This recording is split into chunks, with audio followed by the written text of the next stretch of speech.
pencatatan investasi. Metode pencatatan investasi ada dua, yaitu metode equity atau kepemilikan, dan yang kedua metode the cost atau harga perolehan. Akan kita bahas dulu yang pertama, yaitu metode ekuitas atau metode kepemilikan. Ini merupakan metode akuntansi pencatatan investasi yang mencatat besarnya investasi pada awalnya adalah sebesar harga perolehan, dan selanjutnya dilakukan penyesuaian terhadap perubahan-perubahan yang terjadi pada posisi keuangan perusahaan anak.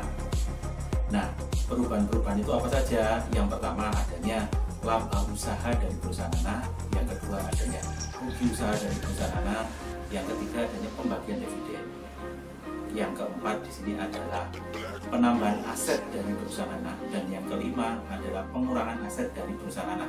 Sehingga rekening investasi akan berpengaruh jika plus akan tampak seperti yang ada di layar, dan akan berkurang jika posisinya ada minus seperti yang ada di layar. Metode kedua yaitu metode cost atau harga perolehan. Ini merupakan metode akuntansi pencatatan investasi yang mencatat besarnya investasi adalah sebesar harga perolehan dan tidak terpengaruh oleh perubahan-perubahan yang terjadi pada perusahaan anak. Pendapatan yang diterima oleh perusahaan induk hanya sebatas pada pendapatan dividen saja. Sebagai tugas akhir, Anda kerjakan kasus yang ada di halaman terakhir sendiri. Kemudian, jika sudah selesai, Anda foto, Anda submit ke Edmodo yang sudah ditentukan pada aturan perkuliahan online. Sehingga kita akan anggap Anda masuk perkuliahan, kita absen sesuai dengan pengumpulan, dan jam pengumpulan juga tertera pada aturan perkuliahan online. Selamat mengerjakan, sampai jumpa minggu depan.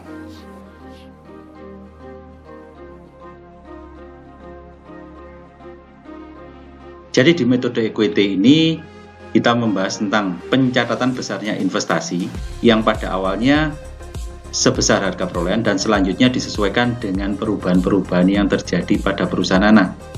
Maka jika dibentuk dalam T-account, rekening investasi akan tampak sebagai berikut. Akan bertambah pada posisi plus seperti ini. Jadi bertambah jika ada laba perusahaan dari perusahaan anak, penambahan aset dari perusahaan anak, dan akan posisinya minus atau berkurang jika ada rugi dari perusahaan anak, pembagian dividen perusahaan anak, pengurangan aset perusahaan anak. Nah, lebih jelasnya kita masuk pada kasus ketiga. Untuk contoh soal, sama seperti pada chapter 1 atau bab 1 kemarin. Contoh soal 1 itu akan kita pakai seterusnya, dan kasusnya yang akan berubah terus. Kita masuk pada kasus ketiga. Misalkan tanggal 1 bulan 1 PT X membeli 80.000 lembar saham PT Y, nominal Rp1.000, harga pasar Rp1.600, dibayarkan tunai. Sehingga pencatatan yang dilakukan oleh PT X pada saat investasi tanggal 1 bulan 1 adalah, yang pertama kita harus mendebet rekening investasi saham pada PT Y. Kita debetkan sejumlah perolehannya kita, yaitu 80.000 lembar kalikan harga pasarnya Rp1.600, sehingga totalnya adalah sebesar 128 juta. Sedangkan kreditnya kita kreditkan adalah rekening kas, ini dikredit sebesar 128 juta juga. Berikutnya pada tanggal 31 Desember, PT Y mengumumkan adanya laba sebesar 30 juta.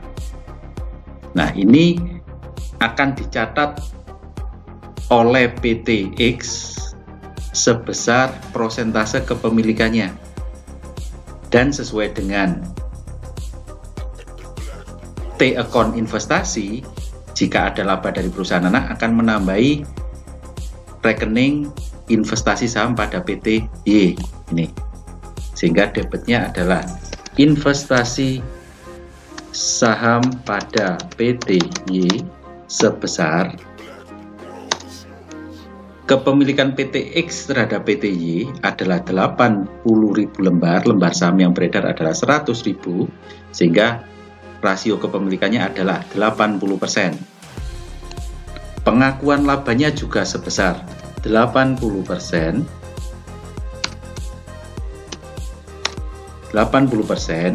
dari laba yang diumumkan, yaitu 30 juta,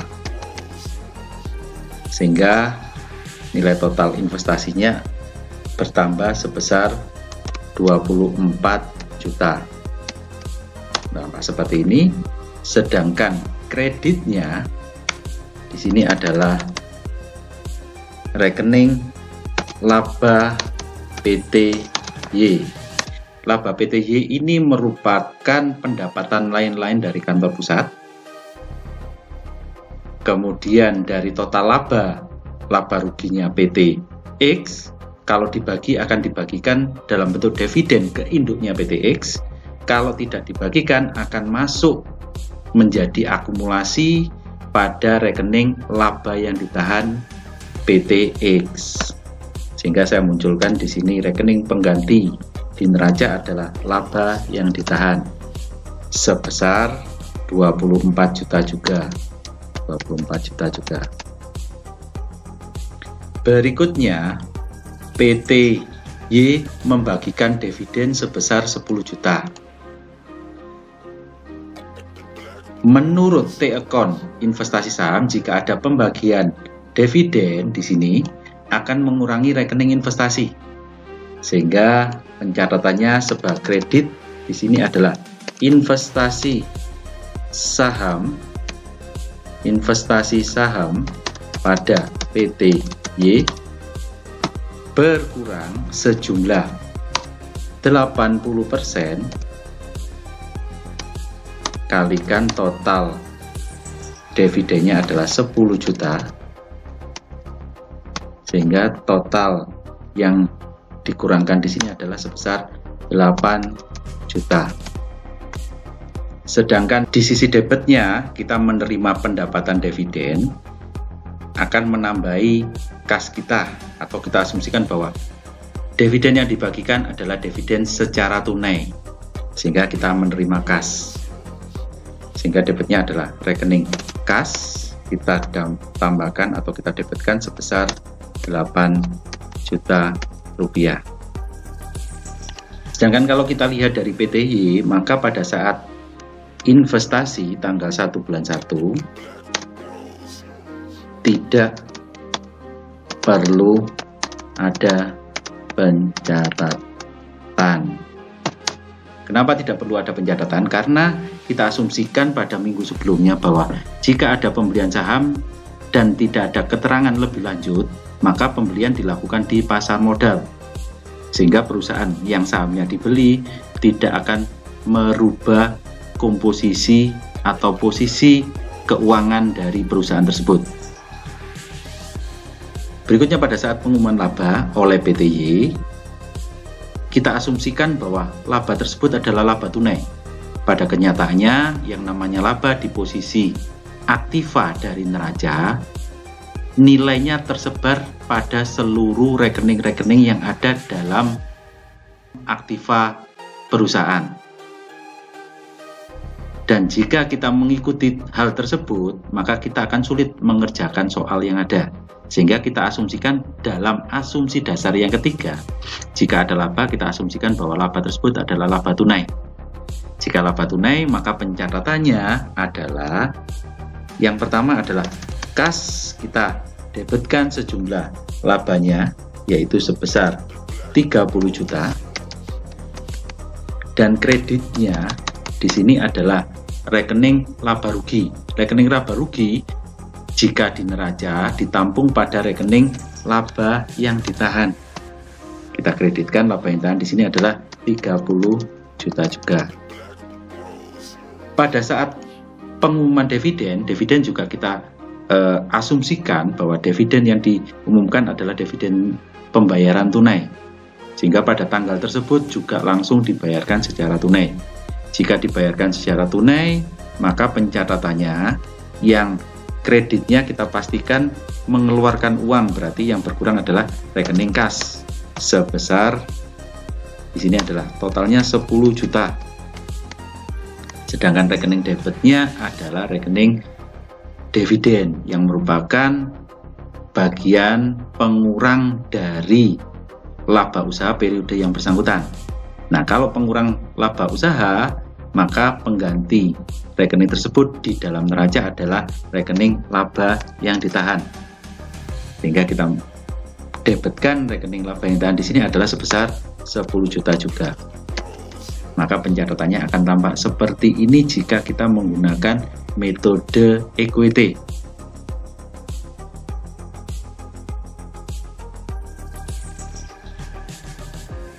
Berikutnya kita menggunakan metode kedua, yaitu metode cost atau harga perolehan. Yang dikatakan tadi bahwa jika menggunakan metode cost, maka pencatatan besarnya investasi ini adalah dicatat sebesar harga perolehannya saja dan tidak terpengaruh oleh perubahan-perubahan yang terjadi pada perusahaan anak. Pendapatan yang diterima oleh perusahaan induk di sini hanya sebatas pada pendapatan dividen yang diberikan oleh perusahaan anak. Nah, kita terapkan pada kasus ketiga ini. Tanggal 1 bulan 1, PT X membeli 80% saham PTY, nominal Rp1.000, harga pasar Rp1.600, dibayar tunai. Maka pada saat investasi, pencatatan yang dilakukan oleh PT X, yaitu yang bertambah adalah investasi saham pada PTY, ini akan bertambah sejumlah 80.000 lembar, kalikan 1.600, sama nilainya seperti di equity tadi, yaitu sebesar 128 juta. Sedangkan pembayarannya adalah tunai, maka yang berkurang adalah di sini adalah rekening kas sebesar 128 juta juga. Kemudian pada saat pengumuman laba PTY sebesar 30 juta ini, pencatatan yang dilakukan oleh PT X pada saat pengakuan laba PTY, PT X tidak perlu melakukan pencatatan. Kenapa? Sesuai dengan pengertiannya tadi bahwa nilai investasi dicatat sebesar harga perolehannya saja dan tidak terpengaruh oleh perubahan-perubahan yang terjadi pada perusahaan anak. Sehingga jika ada laba, tidak mempengaruhi rekening investasi, sehingga tidak perlu melakukan pencatatan. Berikutnya pada saat pengumuman dividen. Pendapatan yang diterima oleh perusahaan induk adalah pendapatan dividen saja dari perusahaan anak. Sehingga pencatatannya di sini adalah pada saat pendapatan dividen, perusahaan induk memperoleh sejumlah kas sebesar 8 juta. Sedangkan kreditnya mestinya di sini adalah pendapatan dividen. Ini masuk dalam pendapatan lain-lainnya perusahaan di luar usaha. Kemudian total labanya secara tidak langsung di dalam neraca akan masuk ke dalam rekening laba yang ditahan. Sehingga laba yang ditahan juga di sini penggantinya akan bertambah sebesar 8 juta juga. Berikutnya kita masuk dari sudut pandang PTY. Pada saat investasi, pencatatannya PTY tidak perlu melakukan pencatatan.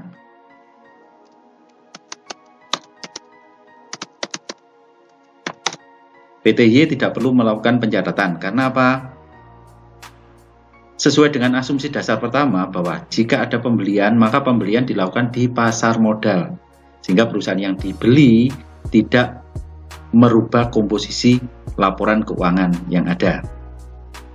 Berikutnya, pada saat mengumumkan laba, diasumsikan dengan asumsi dasar yang ketiga tadi, bahwa jika ada laba, diasumsikan laba tunai. Sehingga pencatatannya sesuai dengan equity tadi adalah kas sebesar total labanya adalah 30 juta dan kreditnya di sini adalah laba usaha, rekening rugi laba, penggantinya di dalam neraca adalah laba yang ditahan, akan bertambah sebesar 30 juta juga di sisi kreditnya. Pada saat pengumuman dividen, diasumsikan dividen sesuai dengan asumsi dasar keempat adalah dividen tunai. Sehingga jika ada pembagian dividen, ini kebalikan dari pengumuman laba. Yang berkurang adalah laba yang ditahan sebesar 10 juta, dan kreditnya di sini adalah karena kita membayarkan secara tunai, kas kita berkurang sebesar 10 juta juga. Maka pencatatannya akan tampak seperti ini. Ini untuk kasus ketiga. Nah, untuk kertas kerjanya Anda bisa buatkan sendiri kertas kerjanya. Silahkan Anda coba sendiri. Berikutnya kita masuk pada kasus keempat. Bedanya dengan kasus ketiga, untuk kasus keempat ini, kalau di kasus ketiga hanya PTY saja yang mengumumkan adanya laba dan membagikan dividen. Sedangkan di kasus keempat ini, selain PTY juga PTX mengumumkan adanya laba dan juga membagikan dividen. Kita masuk pada pencatatan yang pertama. Tanggal 1 bulan 1, PTX membeli 80.000 lembar saham PTY, nominal Rp1.000, harga pasar Rp1.600, dibayarkan secara tunai. Maka pencatatan yang dilakukan oleh PTX adalah sama seperti kasus sebelumnya, yaitu investasi saham pada PTY. Nilainya adalah sebesar 80.000 kalikan 1.600, sehingga totalnya di sini adalah sebesar 128 juta. Karena tunai, maka yang berkurang di sini adalah kasnya PTX. Kas berkurang sebesar 128 juta juga. Dan tampak seperti ini pada saat pencatatan investasi. Berikutnya pada saat PTY mengumumkan adanya laba. Maka yang berpengaruh di sini adalah rekening investasinya. Sehingga yang bertambah adalah investasi saham pada PTY sejumlah 80% kalikan 30 juta, sehingga totalnya adalah sebesar 24 juta. Kemudian kreditnya kita masukkan pada laba PTY. Ini merupakan pendapatan lain-lainnya PTX di luar usaha. Nah, pengganti laba PTY ini di neraca adalah rekening laba yang ditahan, sehingga saya berikan garis miring laba yang ditahan sebagai penggantinya di neraca sebesar 24 juta juga, akan tampak seperti ini. Kemudian pada saat PTY membagikan dividen, ini yang berkurang di sini adalah rekening investasi, sehingga di sini kreditnya adalah investasi saham pada PTY sebesar 80% kalikan dividen yang dibagikan oleh PTY 10 juta, berarti totalnya adalah 8 juta rupiah. Sedangkan debitnya di sini karena dividennya tunai, kita memperoleh sejumlah kas. Kas kita akan bertambah sebesar 8 juta juga. Sehingga pencatatannya tampak seperti ini. Berikutnya, jika PTX sendiri mengumumkan adanya laba, kita asumsikan sesuai dengan asumsi dasar ketiga, jika ada pengumuman laba, laba diasumsikan adalah laba tunai. Sehingga pencatatannya adalah kas sebesar labanya PTX adalah 50 juta. Kemudian kreditnya pengganti rekening laba rugi adalah laba yang ditahan juga bertambah sebesar 50 juta juga. Akan tampak seperti ini pencatatannya. Berikutnya PTX juga mengumumkan adanya pembagian dividen. Sehingga dividen diambil dari laba rugi. Pengganti rekening laba rugi di dalam neraca adalah laba yang ditahan. sehingga kita kurangkan laba yang ditahan di sebelah debit sebesar dividen yang dibagikan 20 juta. Berikutnya yang berkurang karena kita membayarkan secara tunai adalah rekening kas. Kas kita berkurang sebesar 20 juta. Maka pencatatannya akan tampak seperti ini yang dilakukan oleh PTX. Berikutnya kita melihat dari sudut pandang PTY. Pada saat investasi, PTY tidak ada pencatatan. Kenapa?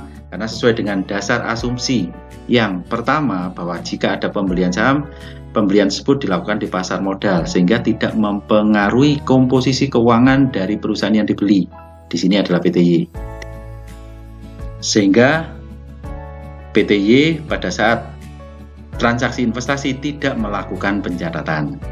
Sedangkan pada saat mengumumkan adanya laba, diasumsikan tadi bahwa laba adalah laba secara tunai, maka pencatatannya adalah kas kita bertambah sejumlah. Labanya PTY adalah sebesar 30 juta dan kreditnya mestinya adalah rekening laba rugi. Pengganti rekening laba rugi di neraca adalah laba yang ditahan. Kita kreditkan sejumlah labanya yaitu 30 juta. Akan tampak seperti ini.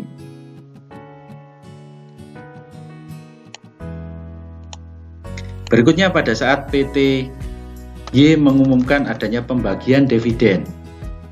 Dividen ini merupakan pengurang rekening pendapatan, sehingga pengganti rekening laba rugi di dalam neraca adalah laba yang ditahan. Ini kita kurangkan sejumlah. Total dividen yang dibagikan sebesar 10 juta rupiah. Sedangkan kreditnya karena diasumsikan dividennya adalah tunai, yang berkurang di sini adalah rekening kasnya PTY berkurang sejumlah 10 juta rupiah. Akan tampak seperti ini pencatatannya.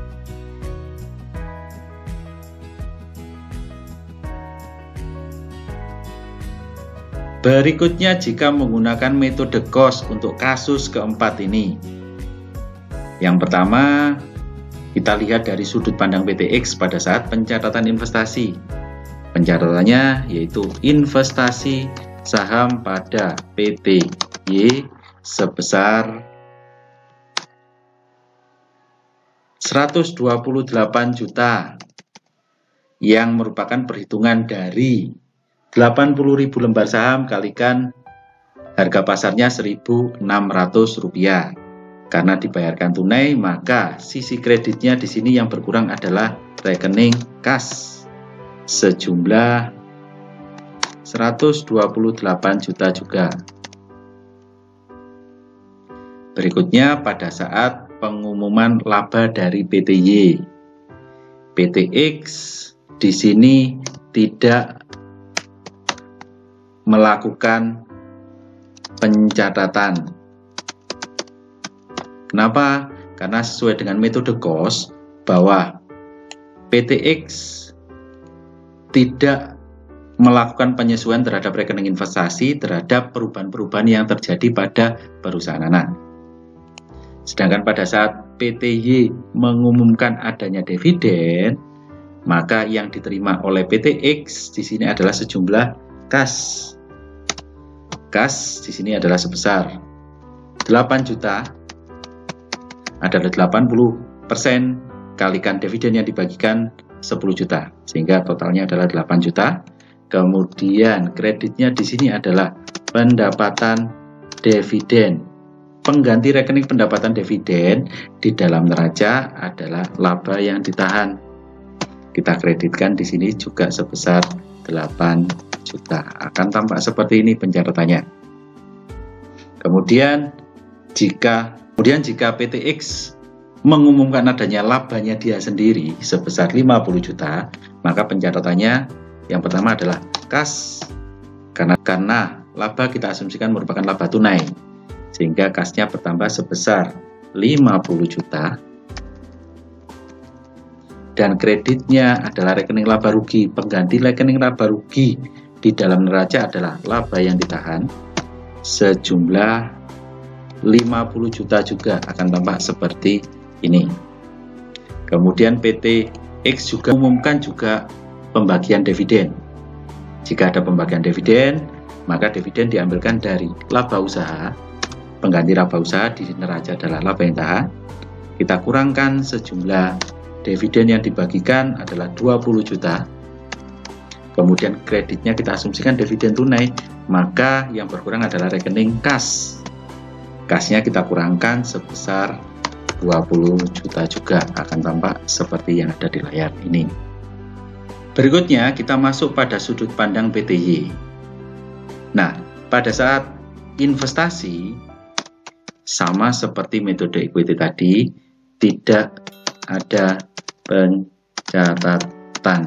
Kenapa? Karena diasumsikan sesuai dengan asumsi dasar kedua bahwa jika ada pembelian saham dilakukan di pasar modal sehingga tidak mempengaruhi struktur keuangan dari perusahaan anak yang dibeli. Kemudian pada saat PTY mengumumkan adanya laba sebesar 30 juta, maka diasumsikan laba secara tunai. Sehingga yang bertambah adalah kas bertambah sebesar 30 juta, sedangkan kreditnya kita masukkan pada rekening laba rugi.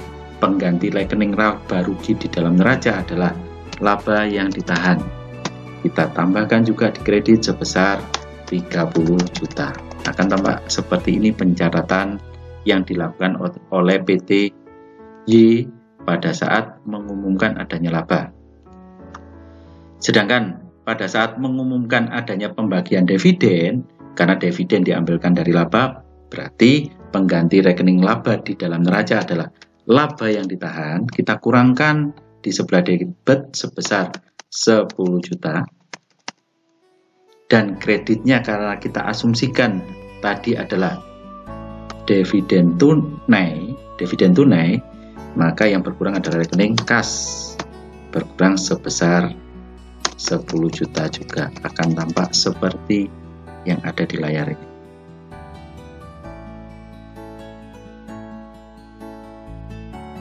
Berikutnya ini adalah alat bantu yang mempermudah kita menghitung besaran nilai investasi sebelum kita masuk pada kertas kerja laporan keuangan.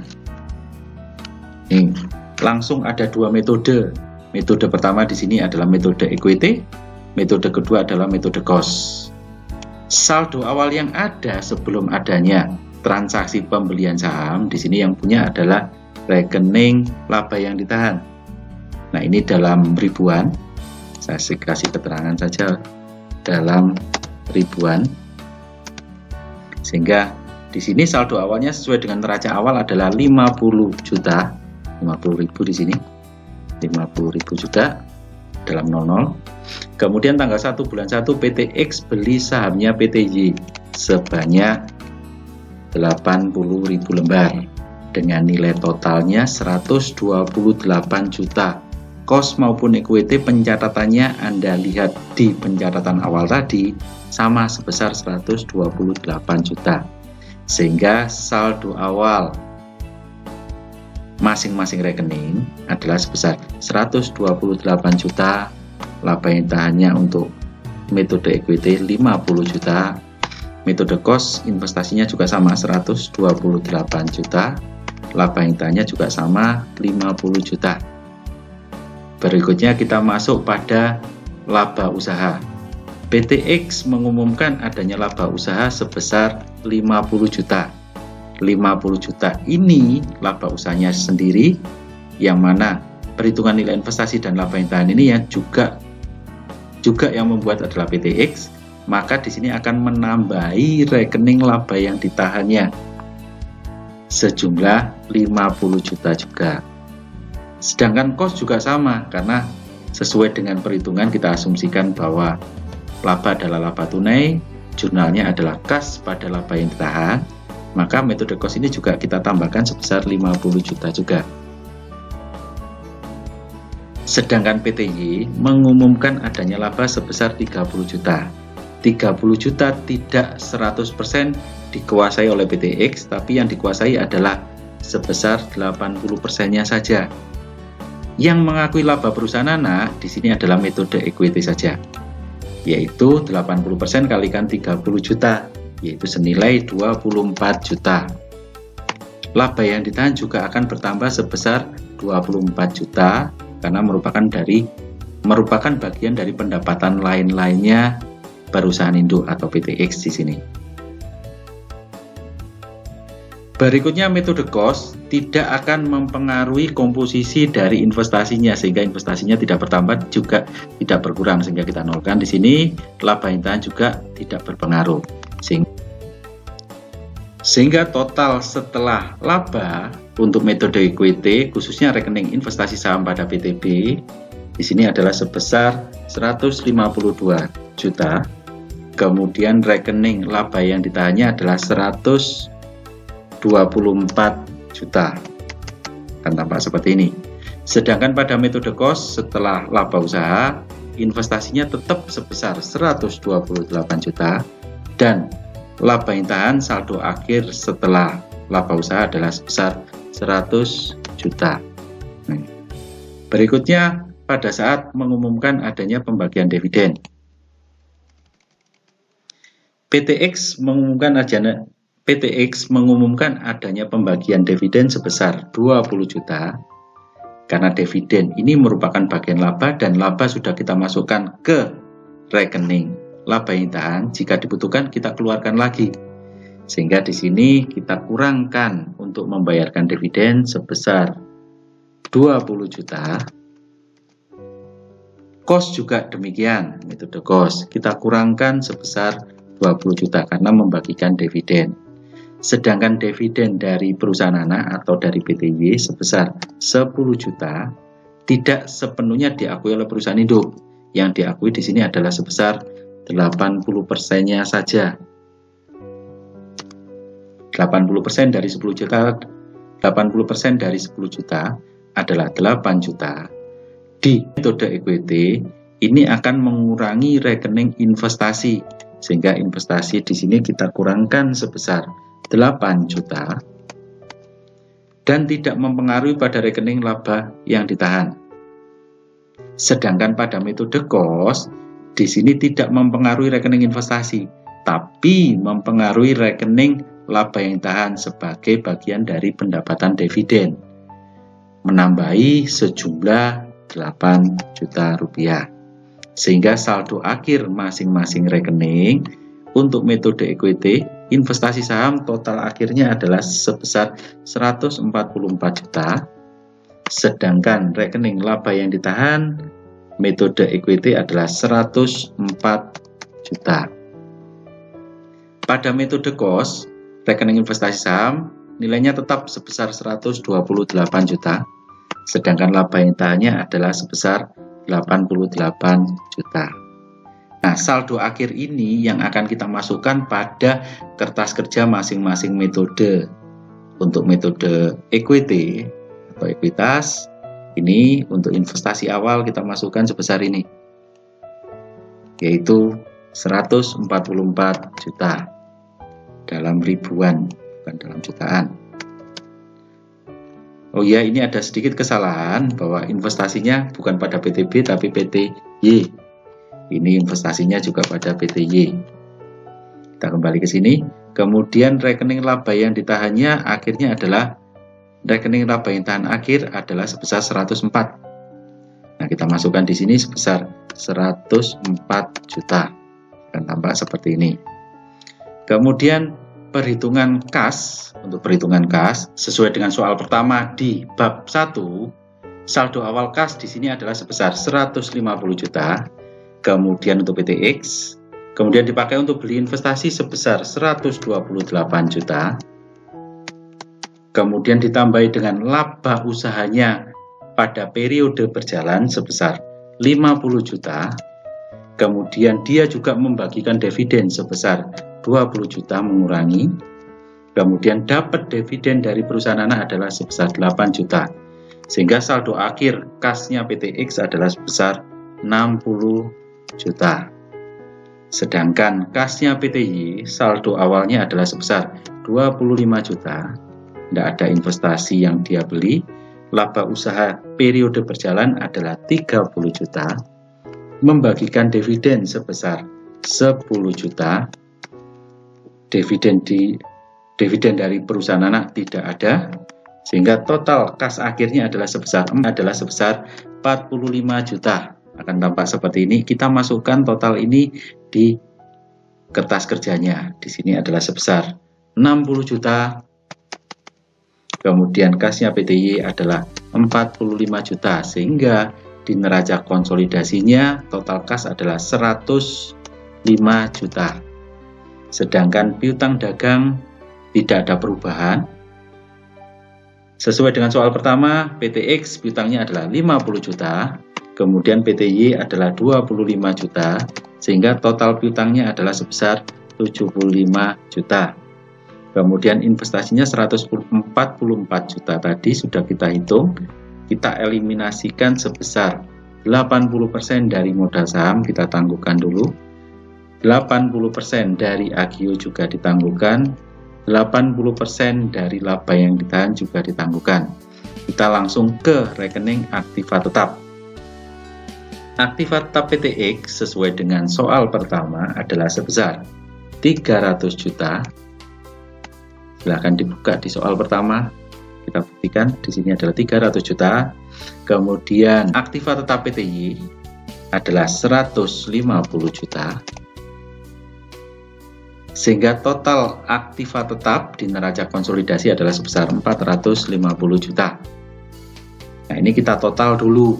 Total aktivanya PTX di sini adalah 554 juta, sedangkan total aktiva untuk PTY adalah sebesar 220 juta. Kemudian hutang dagang kita bisa lihat pada soal pertama di bab 1 tidak ada perubahan, yaitu PTX sebesar 50 juta, PTY juga sebesar 50 juta. Sehingga totalnya langsung dikredit di sini sebesar 100 juta rupiah.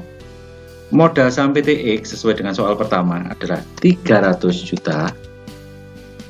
Ini kita langsung masukkan di sisi mayoritas, masuk di dalam neraca konsolidasi 300 juta.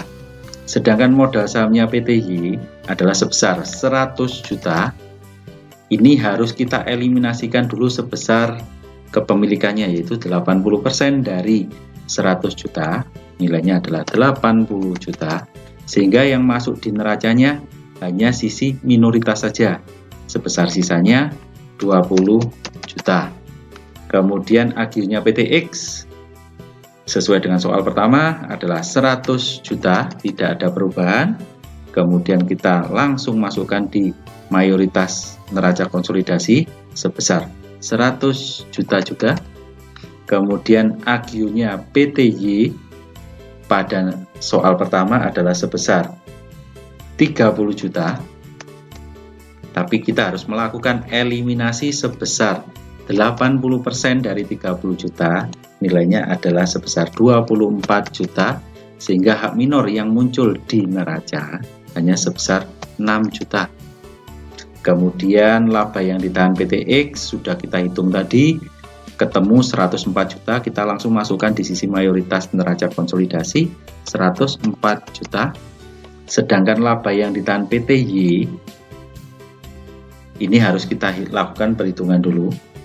Saldo awalnya untuk PTY di sini soal yang pertama yaitu 20 juta, ini ditambahi dengan laba usahanya 30 juta dikurangi dengan dividen yang dibagikan 10 juta, sehingga ketemu saldo akhir adalah 40 juta. Kita masukkan pada laba yang ditahan PTY tadi sebesar 40 juta. Kemudian nilai 40 juta ini juga harus kita melakukan eliminasi sebesar 80% dari 40 juta. Nilai akhirnya adalah sebesar 32 juta. Sehingga hak minoritas yang muncul di neraca adalah sebesar 8 juta. Nah, kemudian kita total dulu sisi kredit di neraca individunya, ini PTX totalnya adalah sebesar 554 juta. Sedangkan PTY kita total dulu sebesar 220 juta. Nah, setelah selesai neraca individu, kita eliminasi di investasinya. 80% dari modal saham sudah kita hitung tadi sebesar 80 juta. Kemudian AGU-nya 24 juta, sedangkan laba yang ditahan adalah sebesar 32 juta. Anda perhatikan, 144 juta yang ada di sisi aktiva ini adalah harga perolehan. Sedangkan 3 angka 80 juta, 24 dan 32 ini di sisi kredit eliminasi, ini adalah nilai buku dari saham. Lebih besar yang mana? Jika lebih besar harga perolehan, maka rekeningnya kelebihan harga perolehan dari nilai buku saham PTY tempatnya di debit ini sebesar 8 juta, akan tampak seperti ini. Kemudian baru kita lakukan total neraca konsolidasinya. Ini total 638 juta. Sedangkan kreditnya kita cek lagi, juga sama sebesar 638 juta. Nah, ini adalah kertas kerja untuk metode equity. Tampak seperti yang ada di layar ini. Kemudian untuk melanjutkan ke neraca bentuk T-nya, kita masukkan kembali bahwa kas sesuai dengan neraca konsolidasi tadi adalah sebesar 105 juta. Kemudian piutangnya, kita lihat piutangnya adalah sebesar 75 juta. 75 juta. Kelebihannya tadi adalah kita hitung sebesar 8 juta di debit.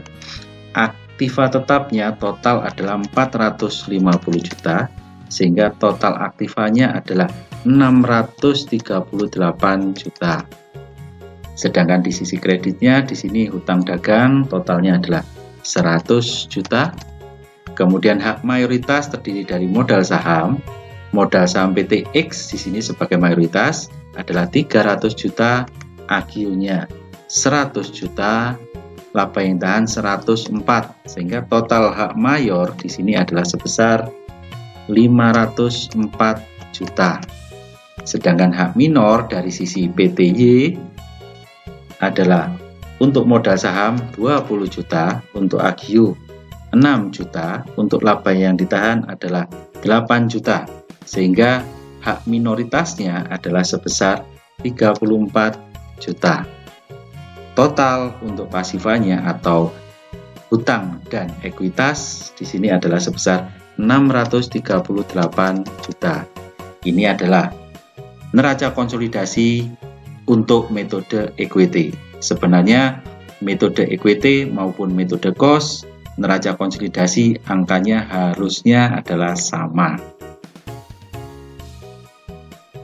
Silahkan Anda pahami. Kalau ada yang tanyakan, silahkan Anda tanyakan pada Edmudu kita.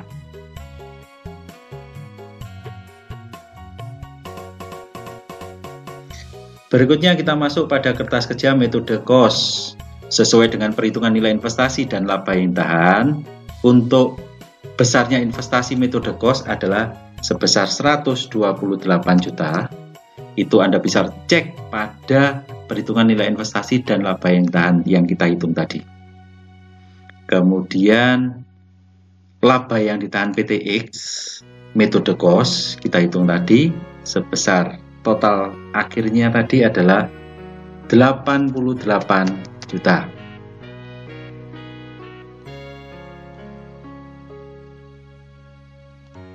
Berikutnya kita melakukan perhitungan terhadap kas sama seperti metode equity tadi. Kas awalnya di sini adalah untuk PTX 150 juta sesuai dengan soal. Dipakai untuk beli investasi, nilai kasnya adalah 128 juta. Kemudian laba usaha periode berjalan 50 juta. Dividen yang dibagikan adalah 20 juta. Dapat dividen dari perusahaan anak adalah sebesar 8 juta. Sehingga kas akhirnya untuk PTX adalah 60 juta. Sedangkan PTY di sini saldo awal sesuai dengan soal pertama adalah 25 juta. Tidak ada pembelian investasi untuk PTY. Kemudian laba usahanya adalah 30 juta. Dividen yang dibagikan 10 juta. Dividen perusahaan anak tidak ada karena tidak punya perusahaan anak lagi untuk PTY. Sehingga saldo akhir untuk kasnya PTY adalah sebesar 45 juta. Ini kita masukkan pada kertas kerja metode cost. PTX adalah sebesar 60 juta, sedangkan PTY sebesar 45 juta, sehingga total kas di neraca konsolidasi sebesar 105 juta. Piutang tidak mengalami perubahan. Untuk PTX sesuai dengan soal adalah 50 juta. Berikutnya PTY adalah 25 juta. Sehingga total piutangnya adalah sebesar 75 juta. Berikutnya investasi sudah kita hitung 128. Yang harus dilakukan perhitungan lagi adalah eliminasi 80% untuk modal saham, 80% untuk agio, dan 80% untuk laba yang ditahan PTY. Kemudian kita lanjutkan ke aktiva tetapnya dahulu.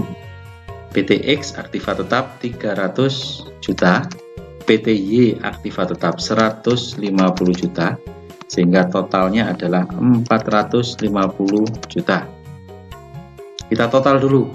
Total aktivanya PTX di sini adalah 538 juta. Sedangkan total aktiva untuk PTY di sini adalah sebesar 220 juta. Kemudian kita masuk ke sisi kreditnya. Sisi pasifannya, hutang dagang tidak mengalami perubahan. PTX adalah 50 juta, PTY juga 50 juta, sehingga total hutang dagang di neraca konsolidasi sebesar 100 juta. Modal saham PTX sebagai mayoritas di sini totalnya adalah 300 juta. Kita masukkan langsung di neraca 300 juta. Kemudian modal saham PTY totalnya 100 juta, tetapi harus kita lakukan eliminasi sebesar 80% dari modal saham, sehingga didebet sebesar 80 juta. Yang muncul di neraca hanya sebesar hak minoritasnya saja. Nilainya totalnya 100 minus 80, yaitu 20 juta. Agionya PTX sesuai dengan soal adalah 100 juta, tidak ada perubahan, sehingga langsung di neraca konsolidasi 100 juta. Agio PTY 30 juta.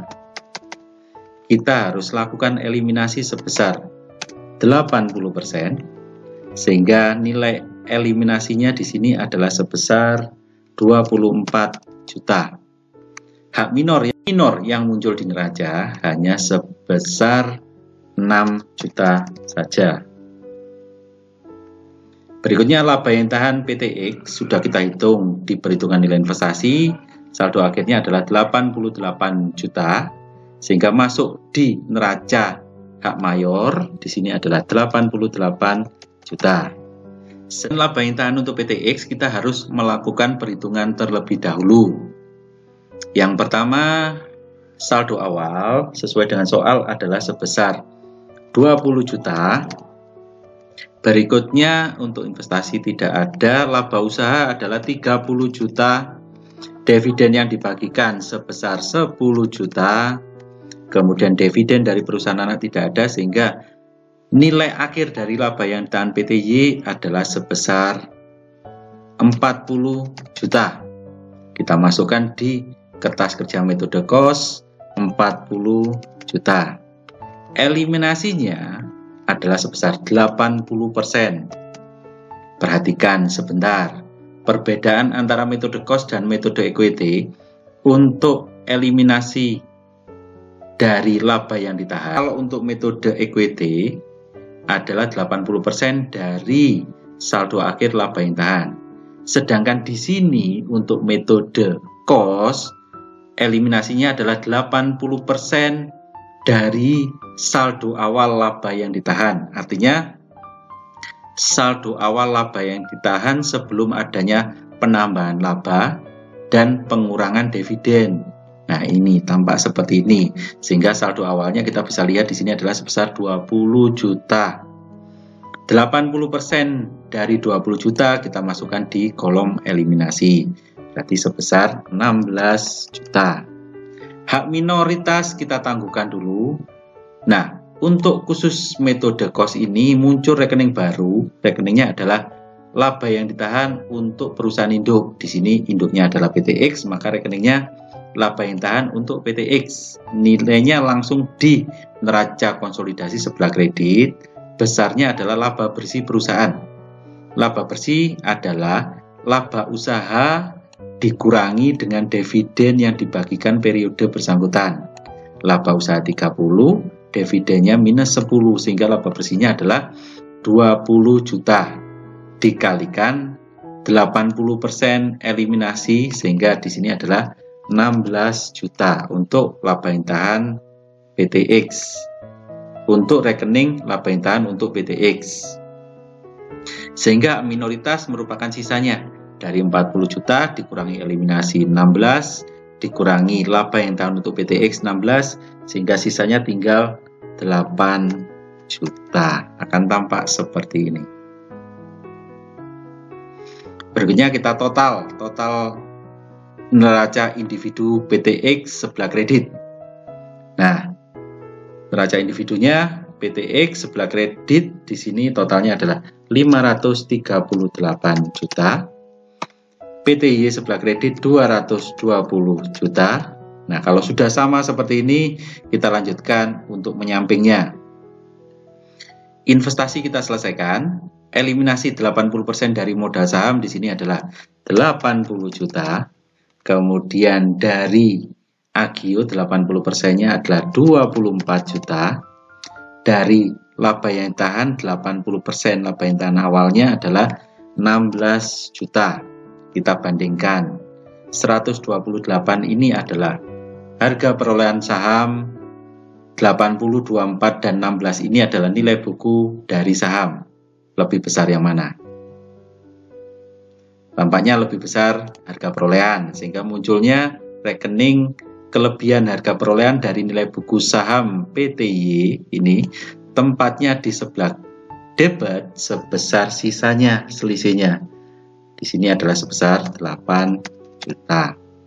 Sehingga total debitnya kalau kita total semuanya adalah 638 juta. Sedangkan sisi kreditnya kita total di sini mulai 100 sampai dengan 16 ini totalnya adalah 638 juta.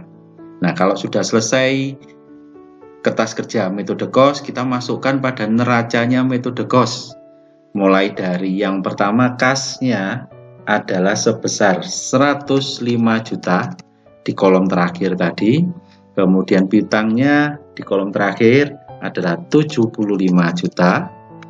Berikutnya kelebihan yang barusan kita hitung adalah 8 juta di debit. Aktiva tetapnya adalah 450 juta. Sehingga total aktiva adalah sebesar 638 juta. Kemudian hutang dagang itu totalnya yang ada di kolom paling akhir tadi adalah sebesar 100 juta.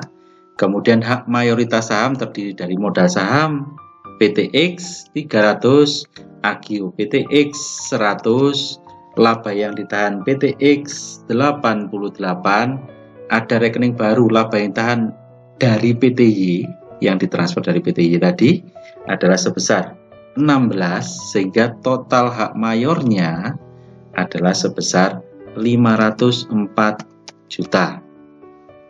Di sisi minoritas, ini adalah untuk PTY, modal sahamnya 20 juta, agiunya adalah 6 juta, laba yang ditahan adalah 8 juta, sehingga total hak minor adalah 34 juta. Total pasifa, kewajiban dan ekuitasnya adalah sebesar 638 juta, sehingga akan tampak seperti yang ada di layar ini. Kita cek, kita samakan dengan metode ekuitas di atas. Nah, total asetnya sama, total hak mayor sama 504, total hak minor juga sama 34 juta. Sehingga dapat disimpulkan bahwa dengan menggunakan metode equity maupun menggunakan metode cost, hasil akhir berupa neraca konsolidasi adalah sama.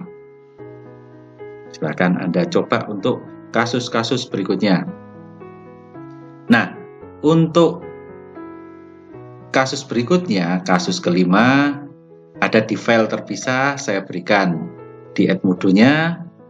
Silahkan Anda kerjakan dengan tulisan tangan, dikasih nama, nomor pokok, kemudian difoto pakai handphone saja, kemudian di send atau di submit lewat Edmodo-nya untuk membuktikan bahwa Anda hadir pada pertemuan ini. Yang mengirimkan akan dianggap hadir untuk diabsen pada SOS 24 Anda. Selamat mengerjakan. Selamat mengerjakan. Sampai jumpa minggu depan.